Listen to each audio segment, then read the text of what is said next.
We Flowers, this is your host, Moisan Mike. Tonight we're having some interesting guests in our studio. One by the name of concerned citizen Stacey van der Walt. We are going to discuss the BELA bill, which was the BELA bill, now the BELA Act, because it has been signed by the president. We also have Honorable Duarte. He is a community leader and he's doing very well with the Khoisan movement in El Araro Park and also the surrounding areas. But please don't forget to subscribe, to hit that bell button, and also give us some comments. Thank you, Moisan. It's been a journey. It's really been a journey, and many of us are shocked that the president actually went ahead and signed this act. We live in a democratic country, and we've shown up at hearings, given our input, provided the committee with sensible alternatives to what they were proposing. You know, well thought out solutions to the many problems our sector is facing. So we are flabbergasted. We are shocked by the fact that it has actually been signed into law. No, you're not happy with the BELA Act, yet it has been signed into act by the president. Because at the end of the day, it is about the children. They are the most important people in this situation. And if we lose the children, we lose a country, we lose a community, we lose everything. So we need to, we cannot give up. Go for it. Yeah, thank you, Moisan Mike. I want to share the sentiments of Stacey. We've done basically everything as activists. We've given our input at the different hearings. When it was a bill, we've gone to different hearings. We've given our input, and our input was not just things that we suck out of our thumbs. We've engaged with community members. We've engaged with parents. We've engaged with teachers. We engaged with our school fraternity, and the majority feeling was that this act is not for us. But still, we have our current government that is forcing, and it's sad to say that we are saying that we live in a democratic society in where things are being forced down on us without our consent. So this act to us is nothing else but a forceful policy. Now this bill was signed by the president, therefore it's now referred as a Basic Education Law Amendment Act. South Africa's education sector is in desperate need of reform. Many believe that this is, however, not going to be brought about this heavy-handed changes that are being proposed by the BELA Act. The BELA Bill Act amended two policies. It amended your school governing policy. It amended also your SASA policy of 1996 and also the Employment of Educators Act. So you can see that this is going to be devastating with the implementation phase. Now I'm hailing from a community that takes pride of the infrastructure, and this includes the schools. So our community staying around these schools are simply saying that if they no longer going to be part of the infrastructure, then all this infrastructure will be I don't know, it's not a threat, but there will be no ownership of it, because we've taken ownership of our institution. Our community members are very proud to be SGB members. Now you can imagine, you minus them out of the school, what devastation that we will find in our country. I want to park here. History is very important in any subject that you tackle. I just want to go back to show you what was the intention, and just tell me if you agree with it. The bill contains provisions for improving school admissions policies, particularly with respect to vulnerable learners like children of undocumented migrants. Now, the key word there is policies. Maybe it's possible for us to just go briefly on the policies, Stacey, if you can just give us something about that. And then also, the bill has been signed into act, and it seeks to strengthen governance in schools by tightening certain sections which have created challenges. So the questions that we can look at is, for example, what is the BELA Act? Why are parents so upset about it? Do you feel will be impacted the most by regulations put forth by this law? and the impression has been created that this new law will not impact the home education. We also touch on the home education, please, Stacey. Thank you very much. Moisan, I think the sections you just read paint this incredible picture of what we all hope this act would eventually have turned out to be if all of our input was considered. Okay, the HOD will be making decisions regarding a school's admissions policies, so it will translate into government overreach. We are looking at the centralization of our public school sector. And let's think of companies that were centralized. I'm thinking of, ESCOM. How did that turn out? Home education sector. So you are looking at clause 35. I don't have anything against registering at all. But we can't just register. We need to apply to register. And there's this whole process linked to that. And the person or the individuals who we will need permission from in able to home educate don't understand our sector. So when they have to give us their permission, are they going to know what they are looking at and whether we are doing home education justice or not if they don't understand our sector? So what we requested is that they do more research, and this is linked to the socioeconomic impact assessment. We wanted them to do that per the provided guidelines. That was never done. Looking at what we have currently in the schools, right? How far is the BELA Act has been implemented in the schools currently? We can go to a little bit more specifics compared to the past and now. The BELA bill is not making it. It's a very heavy-handed act, if I can call it that, which the SASSA wasn't. So that is the main difference between the two. And policies will now be enforceable because those policies via the act have been made into regulations, if that makes sense. Duarte, you tell us, please, what is your take with regards to the El Dorado Park issue, specifically the top problematic situation that we have in El Dorado Park? Could you just please elaborate on that? Thank you. Yeah, thank you, Moisan, Mike, and thank you for that question. So currently we're experiencing ill discipline in our schools. Ill discipline in our schools in where a school were burned out. Ill discipline in our schools in where our children comes late. Ill discipline in our schools in where our children will even go to the extent in threatening teachers with firearms. Now my question here is, if you exclude parents from this type of intervention, and this is exactly what the BELA Act are anticipating. It's more like a dictatorship in where all the duties or all the responsibilities of parents are taken away. So minus the parents from the current BELA Act, it's saying to me that this is something that definitely will create more chaos, will create more problems, and will create ill-disciplined children in our schools. Let's take, for example, what is happening. What the amendment that was made about a pregnancy. It says also that a child herself, a 14 or 13-year-old, can make her own decision with regards to abortion, and that is minus the parents. Now we cannot.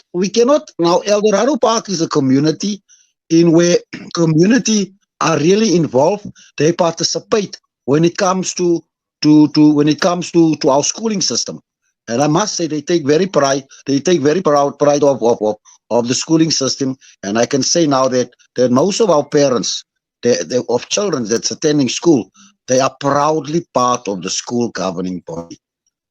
Leadership, Moisan, Mike. If we take this type of factor away from the current schooling system, I can only see chaos. I can only see that our school system are going backwards. There was nothing wrong with SASSA Echo. Let me put it this way. What government was supposed to do was basically just to go and amend what needs to be amended and not totally scrap the SASSA Act. So yeah, from our side in El Dorado Park, we really feel disappointed that there was that enough consideration was not taken in accordance with the BELA Act that must now be implemented. And I can say this without apologizing, that this is something that our community will definitely not accept. Although the president has signed it, but there's a lot of resistance currently taking place in our community with regards to the BELA Act. Yeah. So to us, this is a dictatorship, taking away the responsibility of our parents that so proudly are part of our schools and taking ownership of our schools. Thank you very much. The way I see it, and the way that people probably would see it when they watch, is that the BELA bill is not a success. What is your solution to start afresh? Or maybe just amend a few things, touch it up, edit it, and come up with a very good solution for the children of South Africa. Yeah, from my side, I completely unapologetically are saying that this BELA Act must be scrapped. I see some political parties has taken this BELA Act to the Constitutional Court, which is a good thing for us, looking at the Constitutional Court.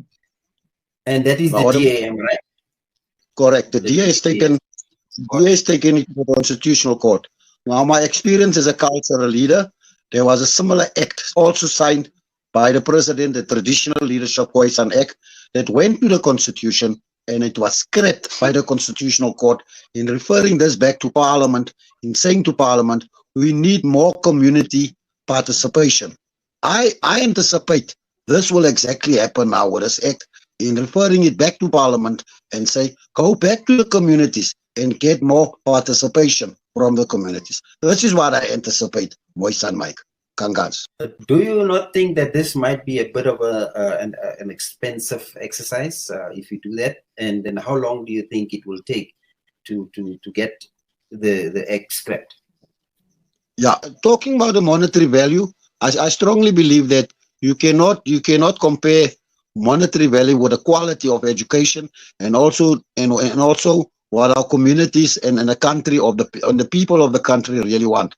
So doing it all over again will be a plus for us, because now we are part of this act in where our input will be considered.